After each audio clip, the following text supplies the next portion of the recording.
Money tips this 2025. Number 1, remove unimportant expenses. Meaning kung hindi po naman mahalaga yung gustong-gusto mong sapatos, wag mo nang bibili kasi marami ka pa namang sapatos. Unahin muna yung mas importante like pagbayad ng upa, pagbayad ng tuition fee po ng inyong mga anak at iba pa. So needs muna versus wants. Number 2, cook at home. Ang madalas na pagkain sa labas ay nakakagastos than cooking at home. For example, sa McDo, ang binayaran mo sa pagkain mo lang is 225. Compared mo po naman kapag nagluto ka po sa inyong bahay at ang pinamili mo is 225 sa 1 kilo ng manok na pwede mong ulamin mula umaga hanggang gabi kung ikaw ay single. Pero kung meron kang pamilya, syempre pwede po yung pang maramihan. Unlike naman sa McDo, na iisa mo lang is nakagastos ka ng 225 pesos. Number 3, always set aside 20 to 30% of your income to your mandatory or disciplined savings. For example, ang income mo po is 30,000 per month. I-multiply mo by 20%, magkano po is 6,000. So, 30,000 less 6,000 equals 24,000. Yun na po ang gagastusin mo for your expenses. So, promise yourself, make a commitment. Mahirap sa una, pero pag consistent ka, it will become a habit. Easy na lang sa'yo at hindi masakit sa loob.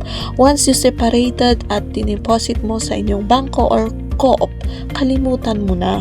The more kasi na-aware ka na may pera kang tinatabi or tinabi, huhugutin mo yan pag may nagustuhan kang bilhin. Number 4, if you are not in business, don't buy a car. Nakakagastos din kasi kapag bumili ka po ng car pero wala ka namang ibang source of income kundi yung sahod mo lang sa inyong employment. For example, kapag bumili ka po ng sasakyan, yan po ay utang. Syempre meron ka pong 15,000 monthly amortization plus yung 5,000 na gagastusin mo sa gas or diesel plus yung 2,000 pa na para sa inyong parking fee. Your expenses will be 22,000 per month. Unlike naman pag magko-commute ka is short trip lang, 13,000 times 2 times a day times 26 days equals 676 per month compared mo sa 22,000 per month. Diba? Malaki na po yung na-save mo sa pagko-commute lang. Number 5, increase your income by selling some services or products. Don't rely in one source of income, guys. Hindi po talaga kakasya yan.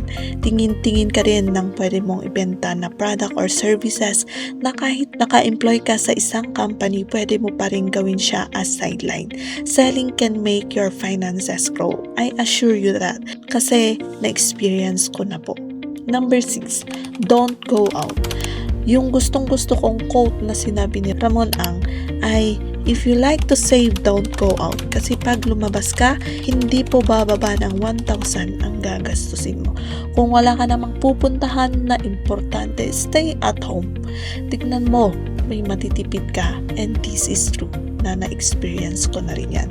So, these are the 6 tips na pwede nating i-apply this 2025 para din po makaipon tayo, makapag-invest at makamove on din ang ating financial life. So, if you want to have that financial growth, try this and do this.